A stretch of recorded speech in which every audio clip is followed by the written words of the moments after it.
Good morning, Brew Daily Show. I'm Neal Fryman. And I'm Toby Howell. Today, a new batch of startups is promising to test your blood with just a few drops. Sound familiar? Then the first meaningful online child safety bill in decades just passed the Senate, but opposition lies in wait. It's Wednesday, July 31st. Let's ride.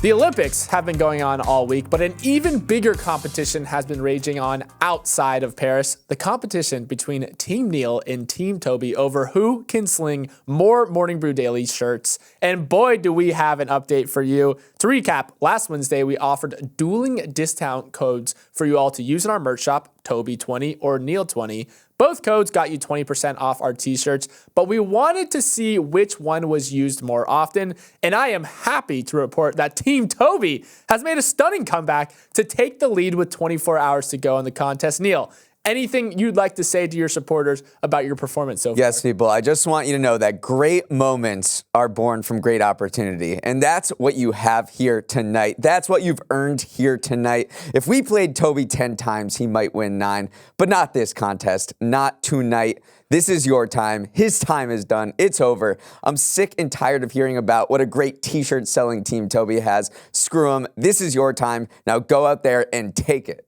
I'm ready to skate through a brick wall right now. But because I am nice and because it's a fun social experiment, we decided to test the limits of Team Toby's support and have introduced a new discount code to help Neal out. For the next 24 hours only, you can use code NEAL21 for a 21% discount at checkout. So let's see if that 1% is enough savings to tilt things in your favor. But Neal, remind us, what are we playing for again? First of all, I don't even need Neal21. We could go to Neal15 and I'd still crush you. What we're playing for is that if I lose, I will run a mile for every t-shirt that I lose by. And then for Toby, if he loses, we need to have this happen, people. He's gonna dye his hair pink. Remember, we asked you guys to submit ideas about what we should do, and we got a lot of hair dye recommendations, and then one person came up with the run a mile for every t-shirt. So let's get Neal sweating, people. Team Toby, let's come through.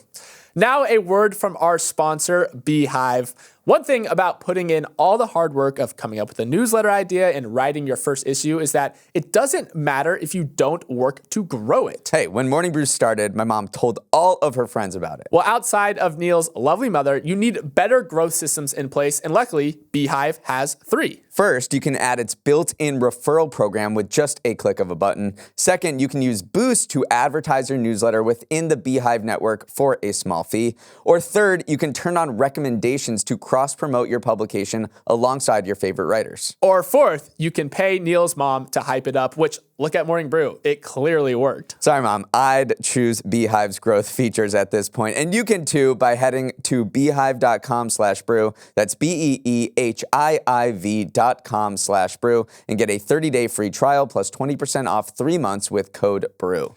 In a rare showing of bipartisan support, a pair of bills overwhelmingly passed the Senate yesterday that aim to make the internet a safer place to be for children. The 2 bills in the package, the Kids Online Safety Act, aka KOSA, and the Children and Teens Online Privacy Protection Act, aka COPA 2.0, represent the first time that Congress has taken meaningful action in years around regulating social media's impact on kids and teens. KOSA would force online platforms to take reasonable steps to protect users under the age of 17 from harm like bullying or sexual exploitation. It would also hand more power to guardians to control how minors can use certain features like autoplay, while COPA 2.0 is an update on a 1998 law that would ban targeted advertising towards minors. Notice I said only the Senate passed these bills. The House is pulling a Clark Griswold and going on vacation for the next 6 weeks for its summer recess. So we'll have to wait for it to vote on this package before it can make it to the president's desk. Still, KOSA and COPA 2.0 passed the Senate with a lopsided 91-3 vote, showing that there is clearly widespread support for an initiative like this. There really is, and it's just remarkable that there hasn't been any movement on this issue since 1998, which was way before Facebook and even the iPhone was invented. The internet is a completely different place at this point with social media. These recent bills were sparked sparked by Facebook whistleblower Francis Hagen, who came forward with documents showing that Facebook knew that its platforms were harming some younger users and that it didn't take any steps to mitigate that. That got this show on the road a little bit. Congress hauled in all of these tech executives. They testified, they apologized for all of the harm that they've caused to certain kids that were subject to cyberbullying and even led to deaths in certain cases. So it does seem to be widespread bipartisan support, at least in the Senate, to do something about it. But there is a lot of opposition from both the left and the right for these particular bills. Yeah, specifically out of the House, because even if the House was in session, they've been pushing for a different approach towards online safety than the Senate has. They've been advocating to put some of these protections within a broader data privacy bill that covers everyone, not just kids. So it does look like there will be some pushback to that. And then obviously some tech lobbyists and some free speech experts are worrying that the bill may be unconstitutional in some regards because it might empower government officials to basically regulate anything on the internet that they dislike. And so it's always a two-sided sword here. You want to give regulators power to protect these kids, but you don't want to give them too much power that they start infringing on the inherent free speech rights of the internet. One of the main opponents of this bill comes from the LGBTQ community because they say that they could be weaponized to block certain content that LGBTQ young people have used to really come to grips with their identity and find like-minded people. So they're worried that states' attorneys general who will be empowered by this bill could block all of that content. And it shows how the internet is both maybe as used for harm, but it also is a particular lifeline for certain communities to find people who are just like them. And they say it's been so helpful to find people like me. And I don't want to have these regulators or people that I don't know are going to, they have this mandate to block harmful or dangerous content, but that is really left up to them. And they say this infringes on their free speech rights. And then proponents of KOSA in general have pushed back about these thorny constitutional debate issues about speech online, saying that they are looking at it more as they're seeking to bring consumer safety protections to social media. And then the example that they cite is that when regulations required seatbelts in cars, again, it's not preventing you from driving. It's not preventing you from doing anything. It's just trying to make things more safer in a dangerous environment for some of these kids. And some tech companies, a lot of tech companies are actually on board with it. Snapchat has come forward in support of it. So has Microsoft. Elon Musk and X have also come out in support of it. Meta kind of gave it a tacit endorsement as well. So clearly there is a groundswelling of support from this more powerful lobbying group of these parents and teens affected by online safety things. And so I think we're going to see movement here for the first time in decades. In the past 2 years, big tech companies have spent untold billions planting artificial intelligence seeds that they hope would one day yield a bountiful harvest of even more money. But the fruit still isn't ripe, and investors are getting a little impatient. Yesterday, Microsoft kicked off a big week of tech earnings with disappointing results. It said growth in its cloud business, which is the one that was supposed to be juiced by AI, had slowed, while it was forking over even more money on building out AI infrastructure.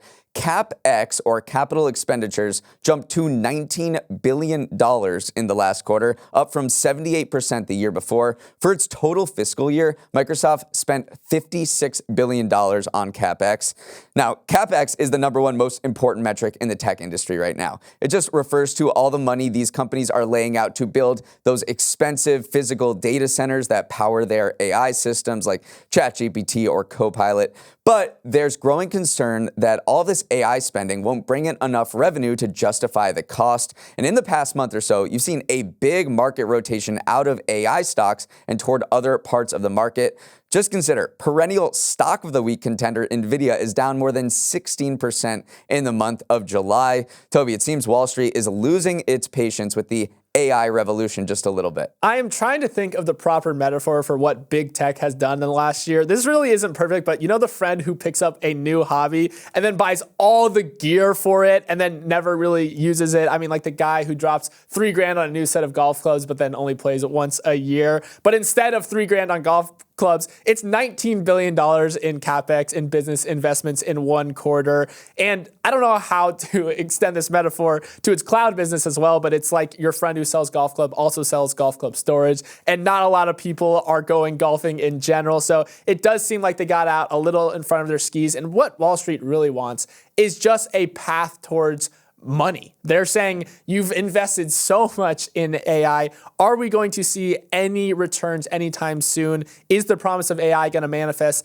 in the short term, in the long term? We just want to see some sort of profits contributing to justify this spend that you guys have done. And it's just, they're getting a little antsy for sure. And they're just bringing in a little revenue and they're saying, no, we'll bring it in 2025. Don't worry. I actually have a better metaphor, I think. Okay. It's like hosting a party and you buy all this food and you overspend on the food because not having enough food and running out of food is way worse than just having a little too much to put in your fridge after. And that's exactly what's happening. You hear it from Zuck. You hear it from Alphabet CEO Sundar Pichai. They acknowledge they're spending too much. I mean, Zuck in a recent interview said, I think there's a meaningful chance that a lot of the companies are overbuilding now, and that you look back and you're like, oh, well, we all maybe spent way too much. We spent billions of dollars too much. Sundar Pichai also said this, but they also said this. They said the risk of underinvesting is way less than the risk of risk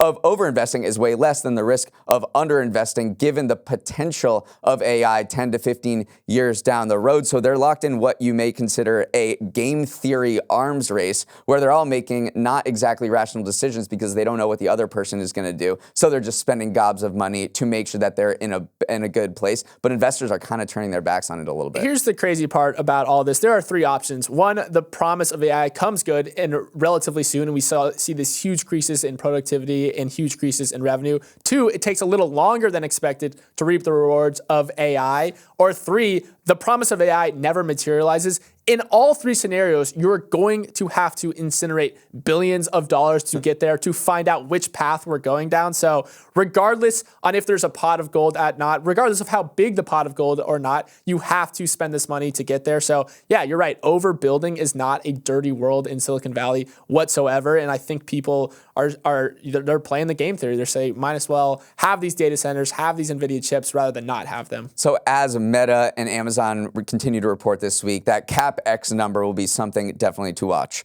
Moving on to Starbucks, which is desperately counting down the days to PSL season.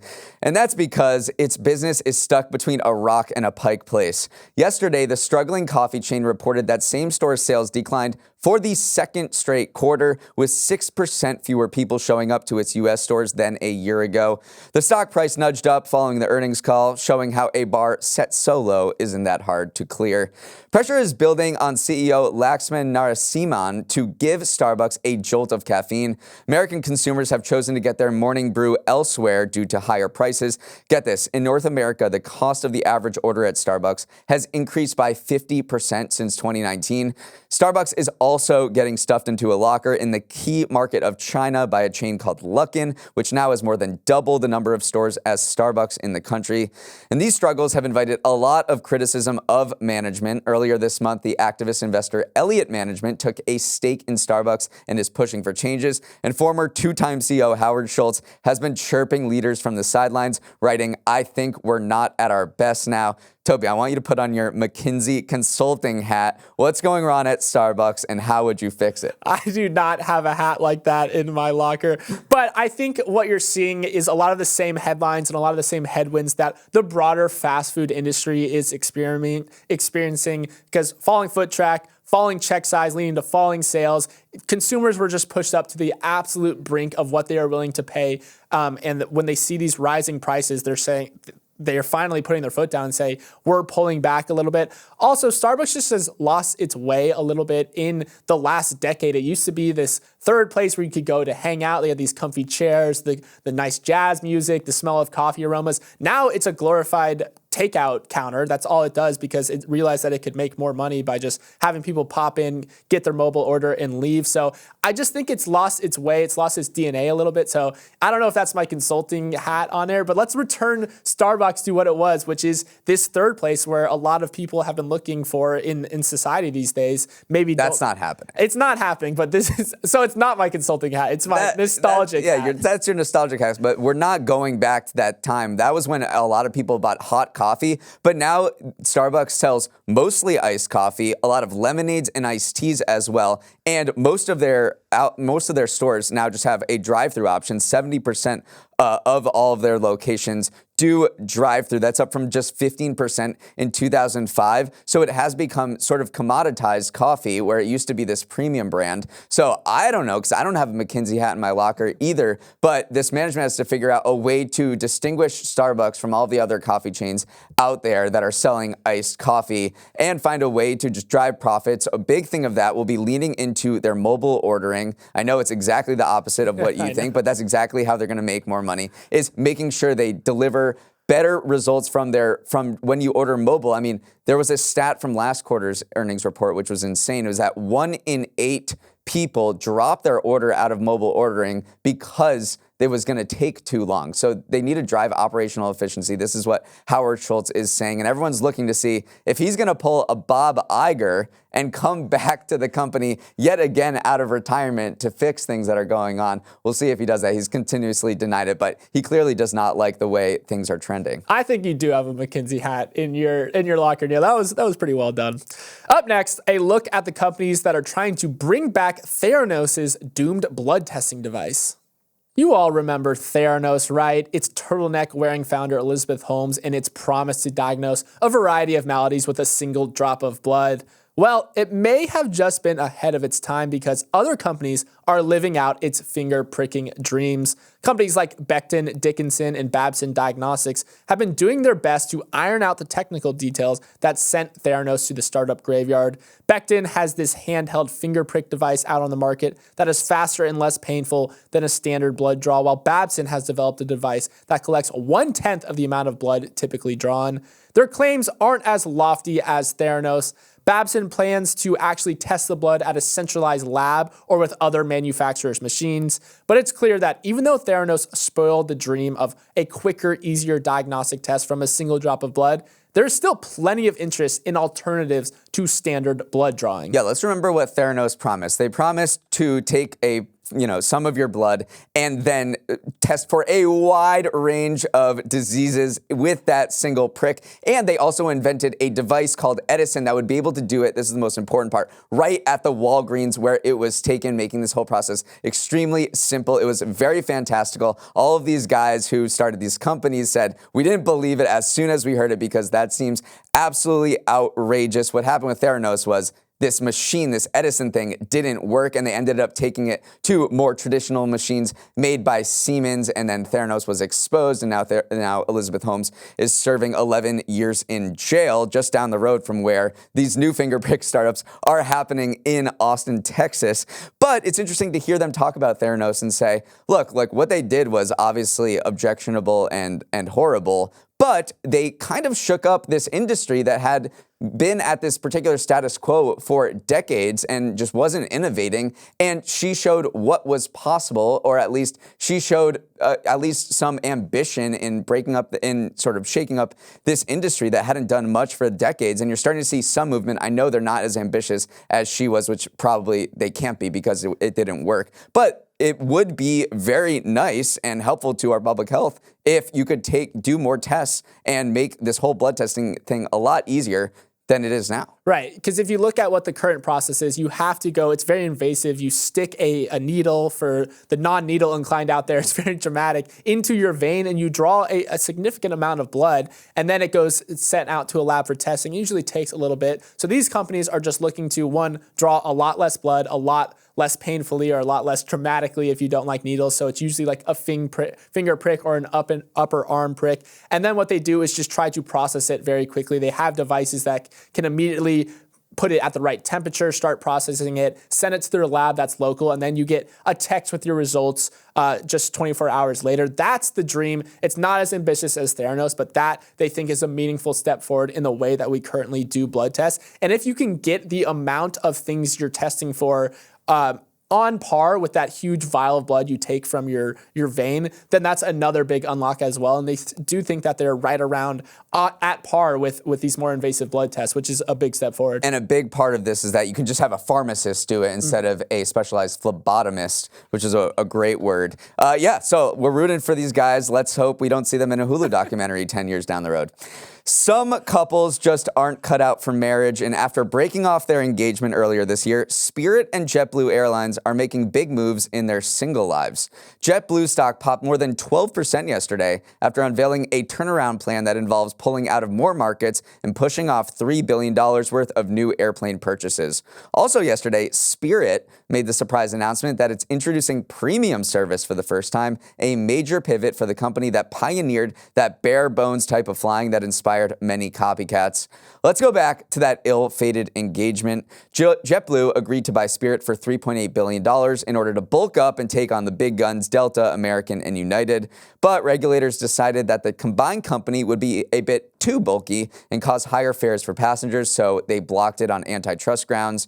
Investors were concerned that, left alone, JetBlue and Spirit would flounder and be devoured by their bigger rivals. But instead, they're proving to be more chameleon-like than anyone expected and have shaken up their businesses to chart a sustainable path forward. They were both left to do a little soul searching. Anytime you break off a long courtship, you do have to either look internally or look externally. I think Spirit looked externally and said, we're going to reinvent our look. I'm going to dye my hair blonde. I'm going to look like the cooler other carriers. So now it's looking for that increased revenue from some of those premium services. JetBlue, on the other hand, I think looked internally, maybe went on a darkness retreat, did a little ayahuasca, came to the realization that it needs to rework some of the routes it flies. So it's cut 50 of those unprofitable routes, pulled out of 7 cities. It's doubled down on New England. It went back to its roots. So they are both handling the breakup in their own ways, but I think that they're both coming out of it stronger than when they went in, which is all you can really hope for when you break off a relationship. Wow, Toby, we'll have to go for you for advice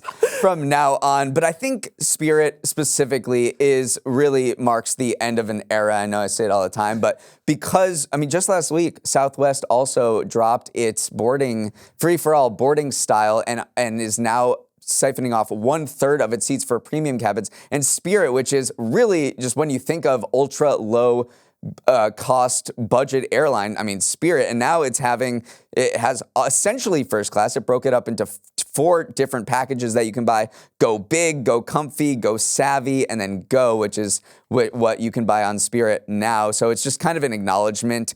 It's a capitulation that this ultra low fare model that it pioneered and that Southwest was doing and that Frontier has been doing is just not working in the current environment. People want to be able to pay for better service and for more legroom. Now let's head to your daily Olympics update, which is so hard for us to stash at the end of the show because there are simply so many good storylines we want to talk about, but alas, time is short. So first, a quick update on the River Seine. They cleaned it up. Despite the water quality being touch and go for multiple days, organizers declared it safe this morning for athletes, and so both the men and the women are swim, bike, and running as we speak. Thank goodness, Neal. I would have been so sad if triathlon took swimming out of it. I know. I just wouldn't want to be around you if this didn't take place, but they spent $1.5 billion cleaning it up, and then I guess they just needed 1 extra day to make this happen. So kudos to them, and I hope this leads to just more swimming in the Seine in the future for non-Olympians. Now let's move to gymnastics, where Simone Biles and Team USA defeated the Twisties and a plucky Italian side to take home gold in the team competition yesterday. It was a controlled display of excellence from top to bottom as Jordan Childs, Suni Lee, and Jade Carey all came up huge for the U.S. But Neal,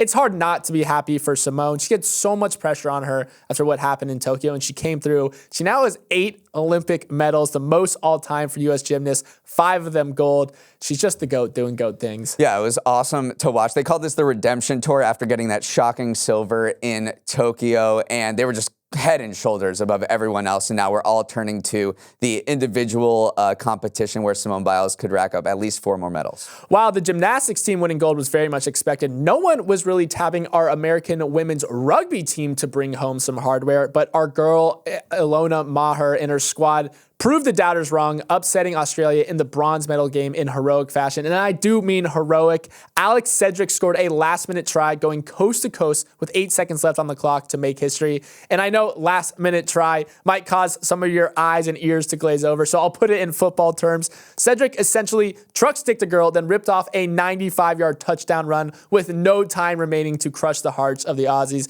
It was epic. It was emotional. And it was the first ever medal for women's rugby sevens. Yeah, I think anytime you have this maybe more obscure sport get a lot more press like this, and we have a bronze medal, now it inspires more people to play it. So hopefully the brand of women's rugby and rugby in general will only grow in the United States because of this. It can really have this catalytic action.